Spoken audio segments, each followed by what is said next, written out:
Chapter 3, in which there were many riddles. Jared looked around the room. It was a smallish library, with one huge desk in the center.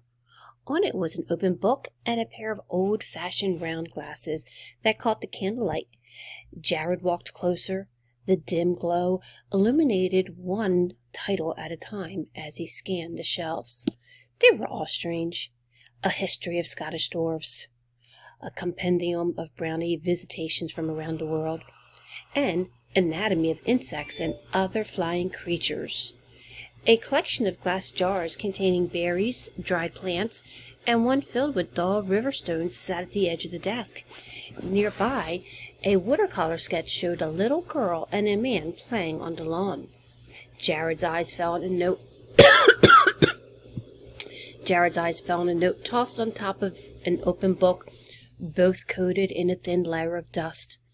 The paper was yellowed with age, but handwritten on it was a strange little poem. In a man's torso you will find my secret to all of mankind. If false and true can be the same, you will soon know of my fame. Up and up and up again. Good luck, dear friend. It's got me interested. He picked it up and read it through carefully. It was as though a message had been left here just for him. But by whom? What did the poem mean? He heard a shout from downstairs. "Mallory! Simon! What are you doing up?" Jared groaned. It just figured that Mom would get back from the store now.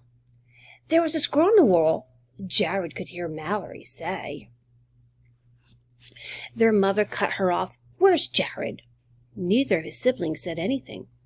"You bring that dumbwaiter down. If your brother is in there—" Jared ran over in time to watch the box disappear down into the wall.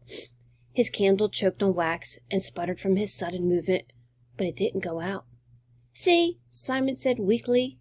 "The dumbwaiter must have showed up empty." "Well, where is he?" "I don't know," Mallory said. "In bed? Asleep?" Their mother sighed. "Well, go on, both of you, and join them now." Jared listened to their retreating steps. They'd have to wait a while before they snuck back down to get him. That is, if they didn't just figure that the dumb waiter had taken him all the way upstairs. They'd probably be surprised not to find him in bed. How could they know he was trapped in a room without a door? There was a rustling behind him. Jared spun around. It came from the desk. As he held up the makeshift lamp, Jared saw that something had been scrawled in the dust of the desk. Something that wasn't there before. "Click, clack, watch your back." Jared jumped, causing his candle to tilt. Running wax snuffed the flame. He stood in the darkness, so scared he could barely move. Something was here, in the room, and it could write. He backed toward the empty chute, biting the inside of his lip to keep from screaming. He could hear the rustling of bags downstairs as his mother unpacked groceries. "Where are you?" "What's that? What's there?" he whispered into the darkness. "What are you?" Only silence answered him. "I know you're there," Jared said.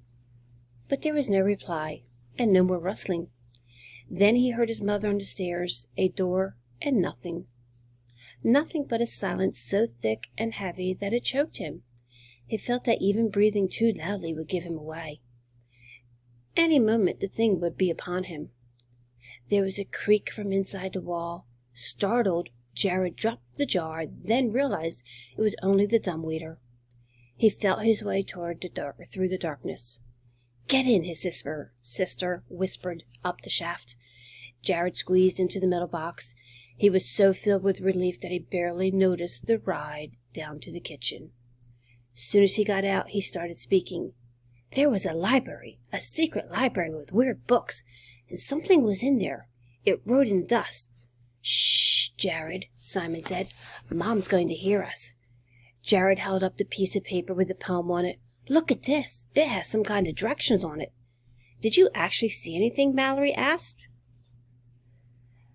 "I saw the message in the dust. It said, 'Watch your back,'" Jared replied hotly. Mallory shook her head. "That could have been written there years ago." It wasn't, Jared insisted. I saw the desk, and there's nothing written there before.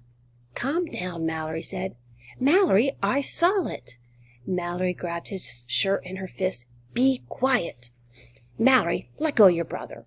Their mother was standing at the top of the narrow kitchen stairs, wearing a less than pleased expression. I thought we already went through this. If I see any of you out of your beds, I'm going to lock you in your rooms. Mallory let go of Jared's shirt with a long glare. What if we need to go to the bathroom? Simon asked.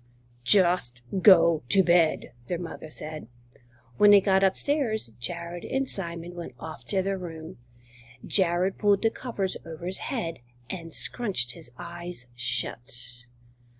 I believe you, about the note and all, Simon whispered. But Jared didn't reply. He was just glad to be in bed. He thought he could probably stay there for a whole week. All right, so that ends chapter 3. It's quite the interesting book, guys. I wonder what's going to happen next. All right, we will find out come Monday.